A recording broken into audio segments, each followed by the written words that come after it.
So over the next couple of days, we're going to try to understand what the Alter Rebbe talks about in the 27th epistle, as it's called, or letter of Igeres Hakodesh. And then the Biur, there's an explanation that follows as well. So just for station identification, the Tanya is divided into 5 sections. The 4th section is called Igeres Hakodesh, the holy letters of the Alter Rebbe. So these were actually pastoral letters that he sent in various occasions to various groups of people. A significant portion of them are fundraising letters, soliciting funds for the Jewish community in the land of Israel, and talks about the importance of Eretz Yisrael. And there are letters that address, some of the letters address issues, concepts like in scholarship, which were not understood and not clear to people. And this one addresses a very specific concern in the classic Chabad way, which is it's addressed to Hasidim who are living in the land of Israel, the first Jews to make Aliyah in the postmodern period, 1776. A group of disciples of the Maggid of Mezritch, led by the eldest disciple, whose name was Rabbi Mendel of Haradok, they make Aliyah to the land of Israel. And Alter Rebbe himself is part of this group until he's persuaded ultimately to return to Eastern Europe, and specifically to White Russia, Lithuania. And the Alter Rebbe only does so after accepting upon himself responsibility for these people. And he spends the rest of his life raising money and sending it to Eretz Yisrael. He's incarcerated in the Peter Paul Fortress for 53 days and has a death sentence hanging over his head because of these activities. This is how they frame the charges against Alter Rebbe, that it's high treason. He's supporting the Turkish Sultan, who is the archenemy of the Tsar. Why? Because at that time, Palestine was under the administration of the Turks. At any rate, these Hasidim, unlike the Hasidim in Eastern Europe, who continued to have generations of inspired tzadikim who led them, the Hasidim in Eretz Yisrael, after the passing of Mendel of Vitebsk, did not have such leadership. Very, very prominent and beautiful community, but they did not have a Rebbe. Really for decades, maybe for centuries. And the Alter Rebbe addresses this community, these Hasidim living in the north part of Eretz Yisrael, and he tries to bring them comfort. He tries to give them a sense of security, that even though Hasidus is based on the idea of a relationship with the Rebbe and the inspiration we receive from a tzadik, and now that tzadik is not here, physically, materially, nonetheless, they'll be able to soldier on and continue to get through the challenges of life and flourish despite the loss of their great Rebbe. The parallels in our time are obvious and need no delineation. So the letter opens with Alter Rebbe basically addresses them with great love, with great tenderness. And he says, I come to comfort you. And what I'm going to tell you, he says in humility, is Ashashama Ozni V'Tavan Lo, things that I heard, but then understood them. And it's all based on a statement or saying of our sages. And the statement of our sages is that Shavak Chayim L'chol Chay, that when the righteous pass on, they leave life for all of those behind them. That's how our sages termed or described the histalkos, the passing of a tzaddik. Shavak Chayim L'chol Chay. Literally left life behind for those who are alive. So, on a literal level, essentially, what he's saying is he left behind the living. That's literally how it's understood. Here's a person who was living amongst us, and now he left the living behind. The problem, of course, is that that's not what it says. Shavak Chayim L'chol Chay doesn't say he left the living behind, it says he left life for the living behind. If it would say, Shavak L'chol Chay, he had left behind those who are alive, so he left behind. They're alive, he left them behind. He's moved on. But because it says Shavak Chayim L'chol Chay, so this seems to be something else being conveyed. What does that mean? What do you mean left behind life? How could you leave behind life? He's not alive. He went, his body and soul is separated, he's gone on to his eternal reward. So he's left them behind, but he hasn't left them his life behind. And this becomes the premise of what touches off a series of profound observations which will help us ultimately understand the meaning of Shavak Chayim L'chol Chay, that he left life behind for those who remain terrestrially alive. So there's a Medrash Rabbah in the beginning of the book of Shmos, in the beginning of the 50th chapter, and it says that Moshe Rabbeinu, after having shattered the luchos, he felt very, very bad. Very bad. He just shattered the luchas. So HaKadosh Baruch Hu says to him, Al titztair, don't feel bad. Because the luchas of the Shenis, the first luchas that you broke, only had Aseres Dibris Bilvad. They only had 10 statements. But the luchas Shniyas, the second luchas that I will give, they will have attached to them halacha and nedersh and agadah, many other parts of Torah. And the Medrash says this is the meaning of the pasuk: V'yagid lecha ta'alum is chachma, that Hashem will said to Moshe the hidden recesses of wisdom, reveal the hidden recesses of wisdom, ki kiflayim l'teshia, because he gave him twice as much he bolstered him with twice as much. So the Alter Rebbe, when he says that he's coming to explain these words, he uses the words lenachmam. He says he uses the words to comfort them, and he uses the word here from the Medrash bekiflayim l'teshia, in a double measure. In other words, he seeks to give them fresh infusion of strength. He essentially comes to say to them, not only it's okay, which is how usual bereavement works, but he says you should know that right now it's even better. Sounds entirely counterintuitive. He says, okay, can be even better. How can it be even better than before? But the Alter Rebbe does say that. Using that phraseology, he says, l'nachmam b'kiflayim l'teshia. And this we will see as the Alter Rebbe goes on to explain that the tzadik is pater, that the tzadik who passes on to the next world, the shtakach b'chulu alman, is found in all worlds, yatir bin b'chayui, even more than during his terrestrial lifetime. So in the end, this will be even more. And the Alter Rebbe says he comes to explain to them why they have even more. Not you can still continue, not it's okay, you'll get by. On the contrary, it's even more from this point onward. It may not be what you want, it may not be ideal. It would be nice if Moshe Rabbeinu didn't break the luchas anyway. It would be nice if he could have just gone on, with the original plan. But nonetheless, there is an emphasis of keflayim l'teshia. And as I mentioned previously, when we learn this letter of the Alter Rebbe, you're going to see something very unusual. The verbiage is not an easy read. It's almost cumbersome. And the reason that it's not an easy read is because the Alter Rebbe doesn't use everyday speech. He essentially borrows phrases that are all prophetic. Almost everything he says is broken off a piece of prophecy. From the entirety of Tanakh, he's lifting words and phrases and sewing them together. Now, on the surface, you might argue that's very poetic, but if you wanted to explain something, it's not an effective way of explaining something. It's an effective way of writing poetry, spiritual poetry, biblical poetry, prophetic poetry, using their words. It's what we call melitza. It's beautiful language. But this is about getting the point. This is about explaining something. So I would say, forget style and focus on content. The style is irrelevant. But as you'll see, as we move through this manuscript, later when the Alter Rebbe gives a beer, you'll see that he uses the verbiage taken from the prophets with great precision. Because it's only prophetic words that have layers of meaning encoded into them. Other words are the sum total, the sum of the words, that's what you get. The word is the word. There's nothing more. But when you use a biblical word, and use a word of nevuah, as we know that there's many levels within nevuah, and many ways in which you could explain and understand the words of Tanakh, the Alter Rebbe is actually conveying multiple messages, specifically by using this verbiage. And not only is there not less understanding, but on the contrary, as you'll see, there's a much, much deeper message that's being conveyed to us. So the Alter Rebbe sets out first to describe the composition of life for a tzaddik. He's going to break the life of a tzaddik down to its essential amino acids. What is the life of a tzaddik? How do you define the life of a tzaddik? Now, one could ask, how do you define life altogether? And that's a good question.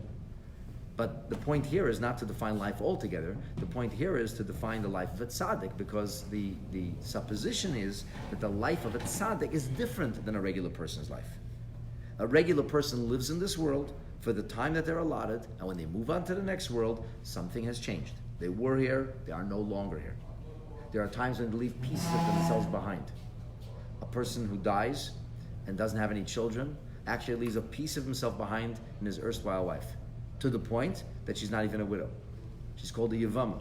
She's still attached to him or attached to his family. And the only way that she's able to move on, and the only way she's able to purge herself of this connection is one of two ways. Either there's something called yibum, in which the marriage that's kind of the lingering attachment becomes then developed into an attachment with the man's brother. Right? The brothers are kindred souls, they're brothers. So that's where it develops. Or the brother has to truncate that to something called chalitza, And the act of chalitza is to remove a shoe, and the concept of a shoe, as the rabbis explain, is that's how we walk on earth with a shoe. The body is how the soul walks on earth. And removal of the shoe essentially is driving the soul out of this world, telling the soul that it needs to move on. And then it does move on. And then there's a piece of the soul that's left implanted in children. When parents die, they leave something for their children, but only for their children. And the children continue to walk around. The children remain connected to parents. When the children say Kaddish, it's more meaningful. When the children do something good, it brings nachas to parents on high. That's the concept of Yizkar. We're able actually to bring about, in a real way, the neshama of our parents because we remain ever connected to our parents. So if you didn't have children, then you don't have that privilege. It just doesn't work that way. Sometimes it cannot be the children that bring nachas. Sometimes it can be the grandchildren that bring nachas. Sometimes it can be great-grandchildren that bring nachas. That there's a connection, a link between future generations. But we're not talking about the life of a regular person. We're not talking about the idea of children necessarily. Here we're talking about the life of a tzadik. And Alter Rebbe will explain to you where the life of a tzadik is markedly different than any other kind of life. So a regular person lives, everybody has righteousness, that's beautiful. There is an element of the neshama lives on forever. All souls live forever. A soul can't die, a body dies. But in this world, these are people who lived, who were here, and are no longer here. When it comes to tzaddikim, especially millennial, real giant tzaddikim, there's this notion that the tzaddik's neshama remains here in earth. It remains here. What does that mean? We define life, life definition, like a halachic definition of life. If you see this drawing a breath, that's called ruach chaim. If they're not drawing a breath, then they're not alive anymore. So by Torah definition, the tzaddik at some point is not breathing anymore. It's not breathing. The body has to be laid to rest. It's not a joke. It's a halachic obligation. It's a mitzvah in the Torah to lay him to rest, to put the body back in the ground. Afar atav el afar toshiv. You come from dust, you go back to dust. So what does it mean that tzaddik lives? What does it mean?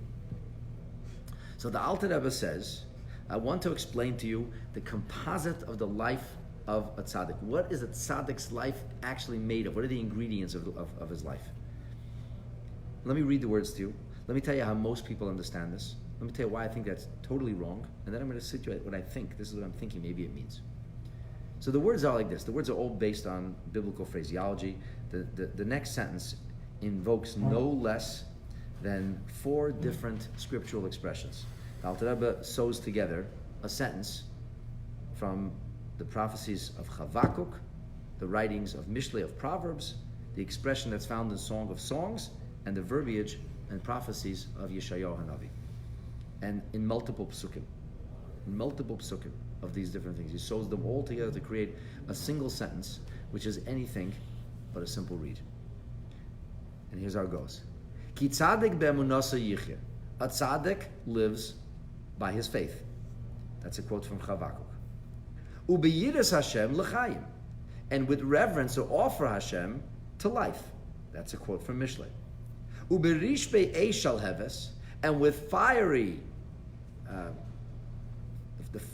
flames, ahavase mechayim, which he loves more than life.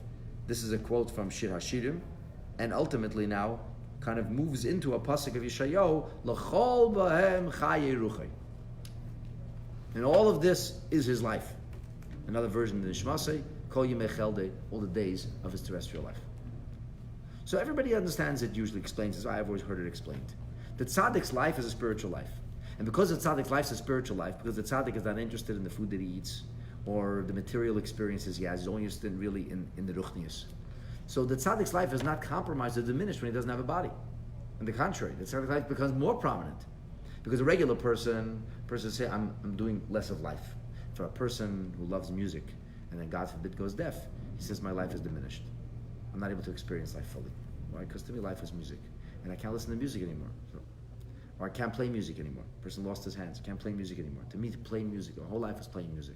And now something's missing from my life. Say, what are you talking about? Fingers, schmingers, ears. You're alive. Alive is alive. Person says, yeah, alive is alive, but there's a part of life I can't experience anymore. I lost that part of my life. And then if the person loved to see beautiful things and now he's blind, well, he lost a part of his life. Do you know the Gemara says a blind person is like a dead person? You're not living fully. Imagine a person who can't eat, a person who's existing with artificial means. as they say in English, it's nishkin leben, and it's not a life. But the person's technically alive. When a person's, God forbid, a vegetable, and being kept alive by machines, they're still alive. The halacha will tell you that if you smother that person or shoot him, then you're committing an act of murder. It's an act of bloodletting. When they passed this law in Ontario that you can kill people, I asked the doctor. He said, so all the physicians now are going to have a revolver on the side? Just going to blow the brains out? He said, are you crazy? What are you talking about? I said, I'm crazy. But if you give a nice little injection, it's different than blowing his brains out with a gun. What's the difference? One makes you feel comfortable, and one makes you feel uncomfortable. It's the same thing. You killed him. So kill him, I said. You should equip, all the doctors should be equipped with a big gun on their side. Would anybody agree to that? No. We'll call that inhumane. But to insert a little bit of poison that's going to kill him within the next 30 seconds, that's humane. That's humane. Humane murder. Couldn't find a bigger oxymoron. But in today's Orwellian, twisted Western world, this is considered normal. This is considered righteous even. It's called compassion. They call it compassion. Compassionate care. Murder is called compassionate care. As Yeshayahu Navi said, that before Mashiach will come, some in mar l'masik, u'masik l'mar, people will call sweet bitter and bitter sweet. Some in l'cheshach, l'cheshach. Night will be called day, day will be called night, light will be called dark. Everything will be redefined in a twisted way. Welcome to the era before Mashiach. We've arrived. Anyway, but going back to the point over here. If a person loses certain abilities, especially if that was really important to them, we would say life is compromised. They're alive, they're not experiencing life fully. It's not the life they wanted, it's not the life they used to. Sometimes people are so depressed because of what they've lost, they don't even want to live anymore. And when a person doesn't want to live, oftentimes you won't live. People literally can die of a broken heart and depression. You can actually die from it. It's documented. People have died because they lost the will to live.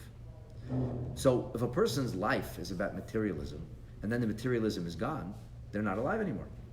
At least that part of them is not alive anymore. You say, well, the neshama lives forever. Yes, the neshama lives forever, but the guf doesn't. And for this person, a major part of his life was his bodily reality. So the bodily reality is gone. Some of life has been taken away. But the tzaddik, whose life is all ruchni, it's all spiritual, it's all neshama. So when the tzaddik's body is not here, nothing is diminished. Because for the tzaddik, the body was only getting in the way.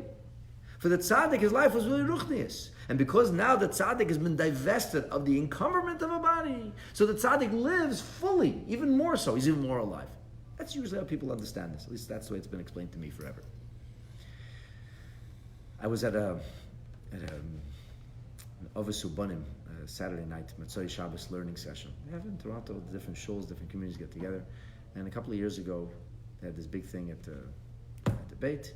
All the Ovasu Banim sessions in the city get together one night a year. Usually it's at the end of the winter, and all the Gedolim come, all the big Torah luminaries of the city, and all the children will sit there, and usually they'll have one of the prominent senior rabbis of the city will address the children. It's a beautiful event, 1,000 children learning their parents, and there's children will learn Mishnayos, a lot of Mishnayos, emphasis on Mishnayos by heart. So there's this very, very prominent Talmud Chacham, I'm not going to say his name, very prominent, highly regarded internationally, huge expert in halacha, huge. The man at the Shulchan Aruch to him is like a palm of his hand. It's unbelievable. He knows when it comes to halacha, he has the cold. Gemara, he knows. I'm not so sure how much he knows about spiritual disciplines. Probably knows something. So he says to the children, Mishnayos is Oisius Neshama. The word Mishnah is the same Hebrew letters that makes up the word Neshama, which means soul. And he says to them, when you learn Torah, it gives you life. And I'm thinking, okay, what does that have to do with Mishnayos? When you learn Chumash, it doesn't give you life. When you learn Gemara, it doesn't give you life. When you learn Medrash, it doesn't give you life. Any part of Torah gives you life. Torah is life. So why did you start off by saying Mishnayos is language Mishnah, and therefore when you learn Torah, you have to know you have life? You didn't explain yourself. I actually wanted to ask him, but then he left quickly, and I'm going to confront him at some point. And the reason I'm going to confront him is because he's a very brilliant person, and he measures his words very carefully. So what did you say? Why mention Mishnayos if you're not talking? You want to say that Torah is life? Say Torah, Heim Chayenu. What's talking the explanation? What do you mean Mishnah is Oisius Neshama? Why not any part of Torah? So that's a good question. And there is an explanation for it, but it's not for here. Why am I sharing this? I'm sharing this because the Alter Rebbe boils the amino acids of life down into three basic dimensions for a tzaddik.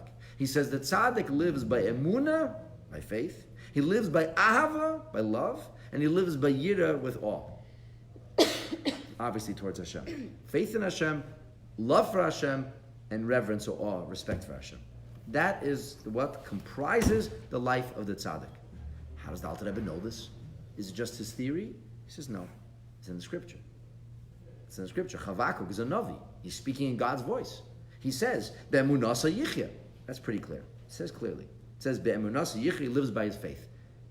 Okay, so then we know faith and life are linked. And then we have this pasuk from Mishlei. It says, B'yiras Hashem l'chaim. So Yiras Hashem, awe, reverence for Hashem, l'chaim. It brings to life. So it says, the word chaim. It says, talks about life. It talks about Yiras Hashem. B'rish be'esh shal heves avasi mechaim does not say in the pasuk. It doesn't say.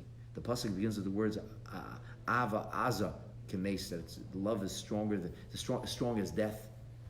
It doesn't say. It doesn't exactly say this. It doesn't. That's the truth. But it does kind of intimate that the love of the neshama is metaphorized as fiery flames, and it uses the opposite of life.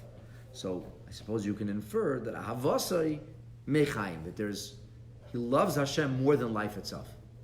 So because mavas is death, so he loves Hashem more than life, because it talks about mesiras nefesh, willingness to give one's soul away, or just give it all away. Who cares? Forget about it. If I can't be connected to God, I don't want to live. So therefore, avasai mechaim, since he loves Hashem even more than life, if he loves Hashem even more than life, then we can understand that this is where life for the tzaddik would come, because he loves Hashem even more than ordinary terrestrial life, which is already a bit of a stretch.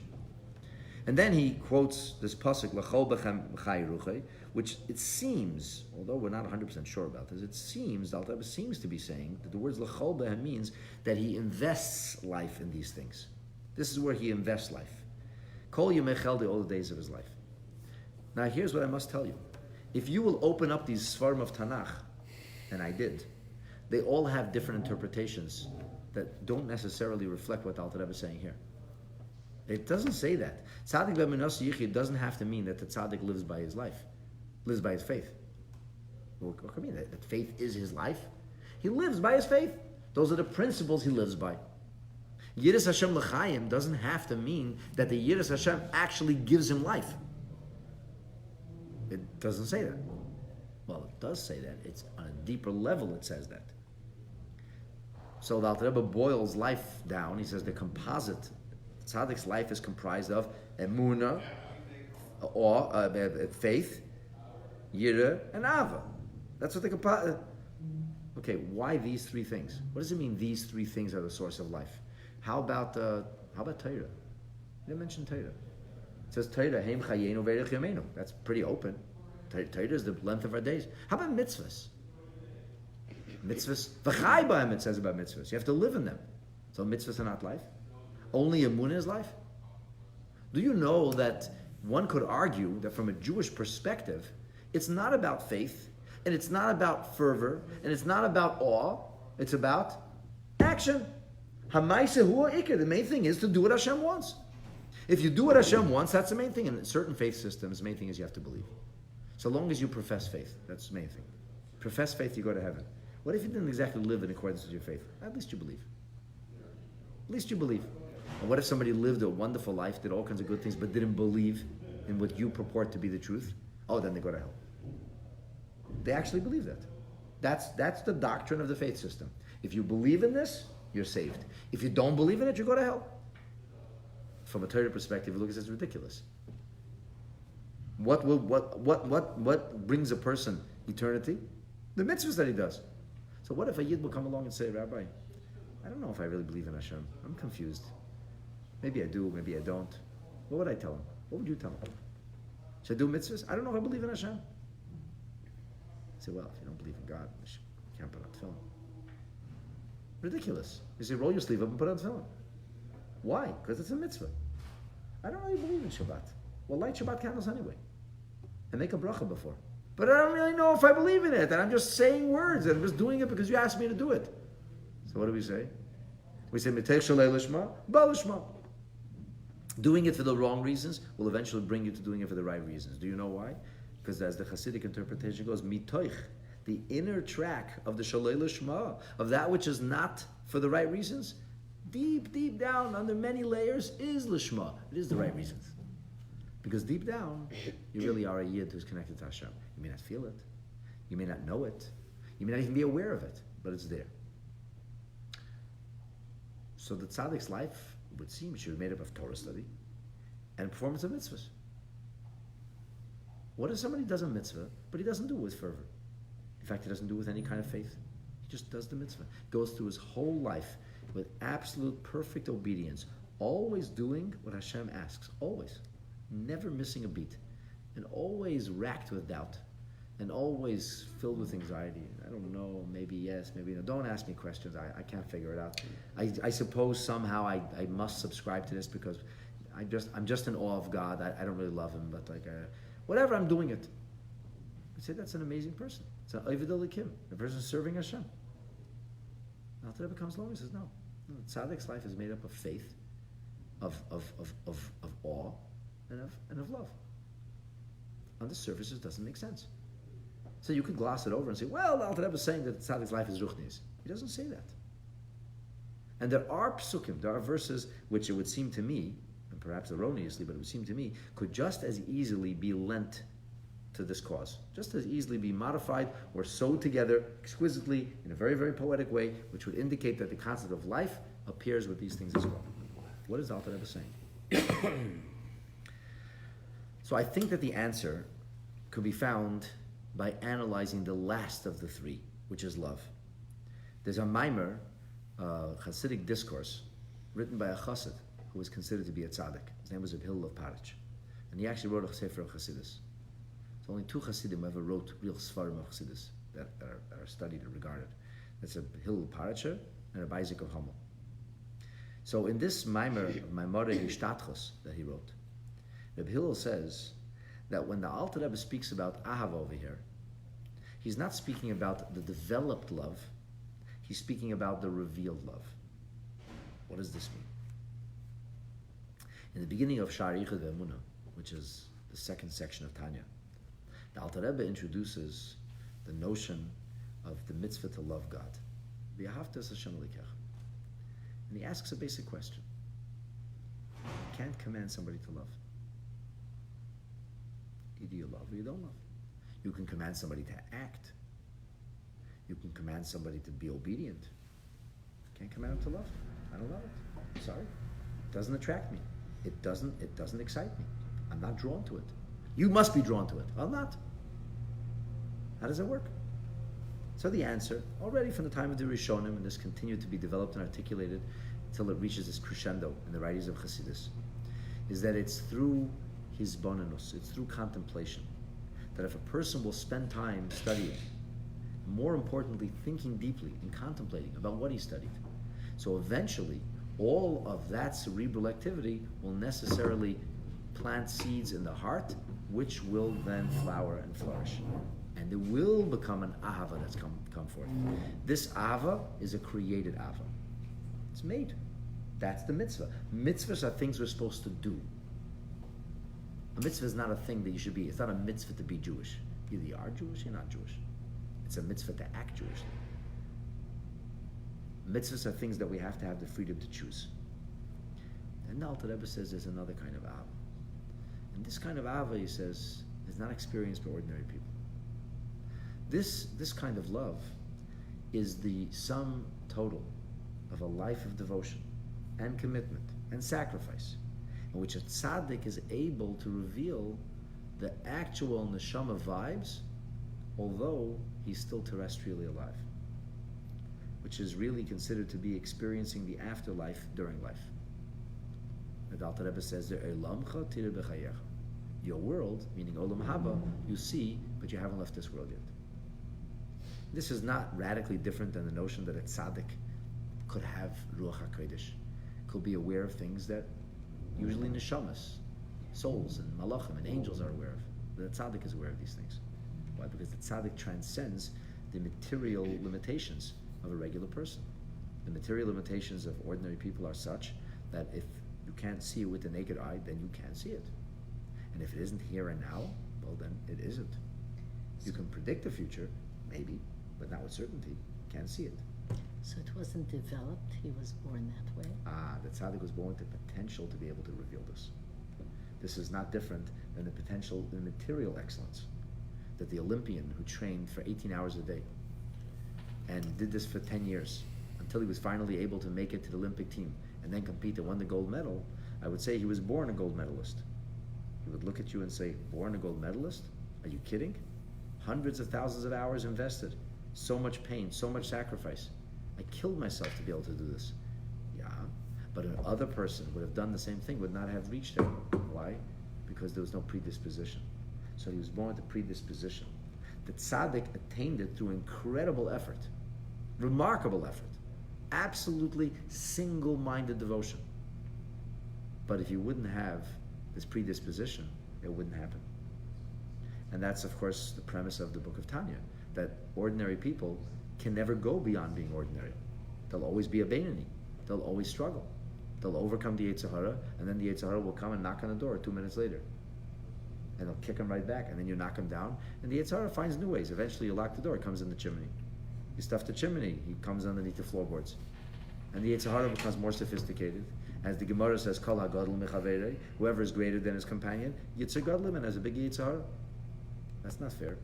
Well, that's the only way you stay in the game. The tzaddik is able actually to kill, to destroy his Yetzer Hara. So with what is the tzaddik challenged? What's the tzaddik's game? The tzaddik is on a different board. It's a different screen. He's on a different program. What is the avodah of a tzaddik? I don't know, not a tzaddik. The Alter Rebbe actually wrote a book called Sefer Shel Tzaddikim. Unfortunately, it was burnt. He forbade anybody to look at it. He asked the Mittler Rebbe after it was burnt, did you look at it? He says, no, you forbade us. He says, where was Mesiras Nefesh v'Chassidus? We don't know what it says there. Tzaddikim know about these things. It's so beyond us, it would be like a blind person describing a sunset. We don't know what we're talking about. We have no frame of reference. So the Hillel says that when we're talking about the Ava over here, we're talking about the Ava which is innate. And I think that what this means then is that we're talking about everything that's innate. Really, faith is innate also. Faith has to be revealed. The Alter Rebbe, quoting from Maimonidean idea, says that the word emunah comes from the word ma'amin, or uman. An uman's a professional. And how does the professional become a professional? How does the diamond cutter become a really good diamond cutter? You know how? Cutting diamonds. The more you do it, the better you get at it. My grandfather, Alav Shalom, had a heart, issues with his heart. And at a certain point he needed to have an angioplasty. So he asked the Rebbe, a bracha, that the angioplasty should go well and it should be fine. And he said the doctor is a big expert. And the Rebbe said, it's not important if he's a big cardiologist. Does he do angioplasty? So my grandfather said, I believe so. The Rebbe said, you have to understand that when it comes to a medical procedure, that it's not about who's a bigger intellect or somebody who's a bigger doctor who has greater insight. It's about knowing what to do. The more you do it, the more practice you have, the better you are at it. The guy who does angioplasty all day, he's really good at angioplasty. He may not be a big cardiologist. He may not be great at diagnostics. He may not understand the subtleties. He doesn't have to. His job is angioplasty. That's what you call in Hebrew an uman. He's a professional. A professional is a person who's done this so many times that he or she knows what they're doing. It comes naturally to them. A professional doesn't have to toil at it because they're a professional. The professional actor doesn't have to work at it. He's a professional actor. The professional ball player, that's what they do. So uman comes from ma'amin, like ma'amin is yodav, a person who attains a profession with their hands. Now wait, 1 second. So emunah is the sum total of actions, but emunah is something inside. It's a soul thing. And what's the answer? The answer is yes, it's a soul thing. However, the repeated performance of mitzvahs reveals emunah from inside.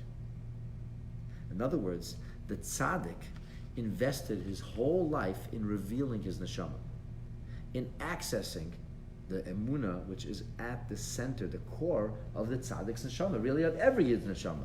But the tzaddik invested his whole life in revealing that. There is a deep sense of awe that every yid has for Hashem. As it says in the Yom Yom, that a yid nicht will nicht ken sich abreißen. that he cannot separate, doesn't want to separate himself from God. He can't separate himself from God. You have you have kids who are totally opposed to everything we believe in, and they're fighting Yiddishkeit, and they tell you they're doing it as a proud Jew. My Jewish values make me do this. I'm fulfilling my Jewish values, but you don't care about Jewish values. Why do you claim to be fulfilling Jewish values? You yourself mock everything about Jewishness. No Shabbos, no kashrus, nothing. It's my Jewish values. Because deep down, a Yid must feel that it must justify his connection with Hashem. That's a sense of awe. He's actually afraid to cut the ties. He's afraid to cut loose. He has a sense of awe for Hashem.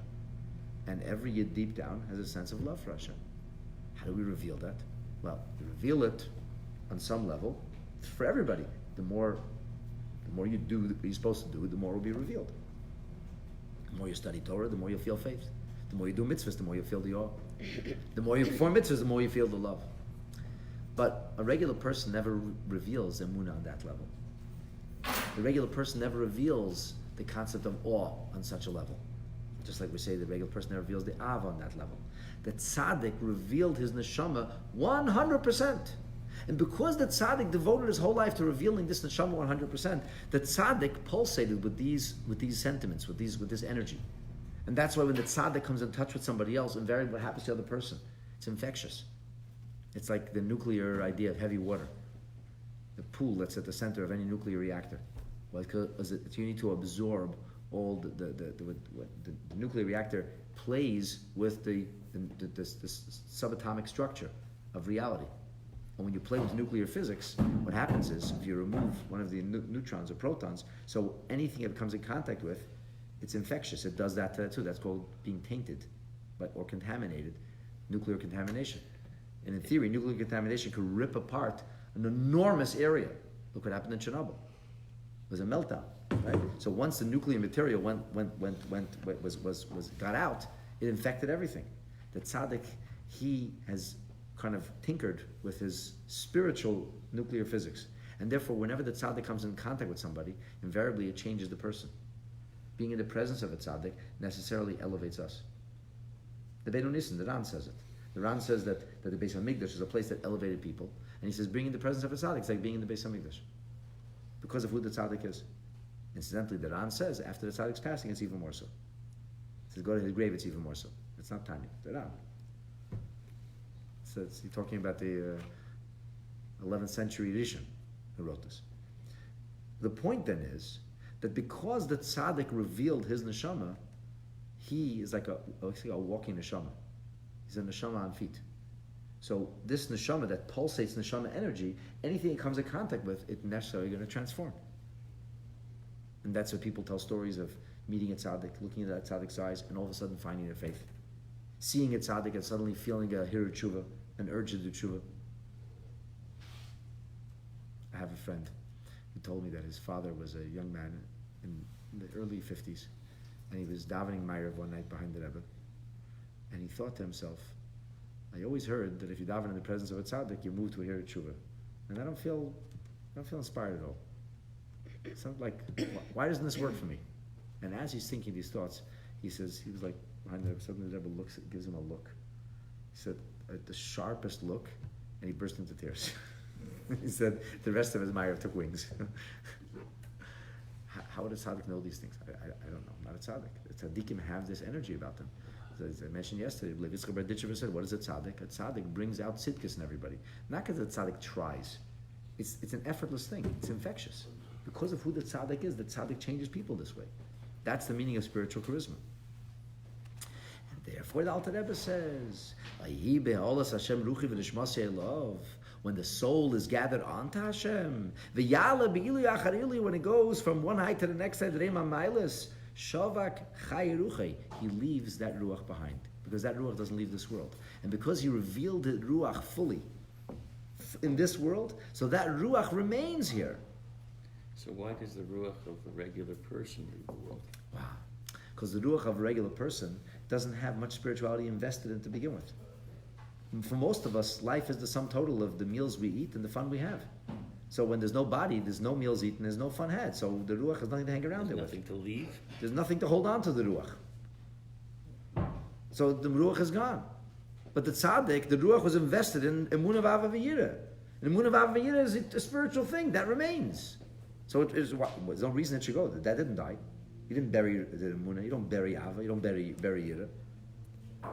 And therefore, the things he did before for the people of Israel, which the deeper meaning of lifnim is lipnimius, the inner essence, the people he touched in a very profound way. The effects of the tzaddik for life. L'chol chai, for all who were alive, and we mean here spiritually alive. This is nefesh kol chai akshuda benafshe. All of those who live, who wanted to be alive spiritual, who were connected to his life. There's a basic premise of Chassidus that we're able to be ourselves fully when we experience his kashrus, when we're bound to the tzaddik, which is like really the words of the Gemara that says, Kol ha-davik b'talmud chacham, kil davik b'shchina. If you cleave to the Talmud Chacham, you're cleaving to the Shechina, and that's the way you fulfill the mitzvah of dav kabay, to cleave to Hashem. The Gemara says, Halei eish eich lahu. He's a fire. How could you cleave to Hashem? The Gemara says, He davik b'tamid chamen. You have to cleave to tamid chamen. In other words, if you cleave to a person who peeled away the outer layers, and it's all neshama, if you cleave to that neshama, it will be like cleaving to Hashem, because that neshama will infectiously impact your neshama. It'll bring your neshama out. And that's what a kashrus connection with tzaddik does. It makes us who we could be. It brings our neshama to the fore. And that's because there's a connection that of bechevli avesis ava v'avasraba v'avasela baltimit lenetzach. There's this great love, and this is really a subject that goes beyond the purview of the next 60 seconds. But essentially, we're going to see later in the beer how Alter Rebbe explains that love becomes the electromagnet field through which the energy is conveyed. That means the connection happens through love. Love is a connecting force. So when there's love, there's not just a dutiful connection to a tzaddik or following instructions. For people who understand what means iskashus to a tzaddik, there is a serious love. It's a very profound love, very powerful love. And that love becomes the superhighway through which the connection is able to travel. That's how they're able to forge a bond, and that bond continues to pulsate with life. And therefore, even after the tzaddik has passed on, because that love is there, that love and that longing enables this same energy to continue to travel, so that it's able to penetrate our being, that it's able to actually move us and impact us. It's able to elevate and transform us. Asher miya isha chafetz chaim, who wants life, ledavka b'Hashem chaim, to cleave unto the God of life. Ba'avedasei tidbak nafshei. So through his aveda, he cleaves, he connects to his soul. V'yisetzura b'tzerech chaim es Hashem, and through this we're bound up with this bundle of life, which is ultimately connected to Hashem. B'chinas ruach hapenu asher amarnu b'tzili nichya b'goyim. We will continue this be'ezrat Hashem tomorrow and fully explain what we just started. To be continued. That's part one.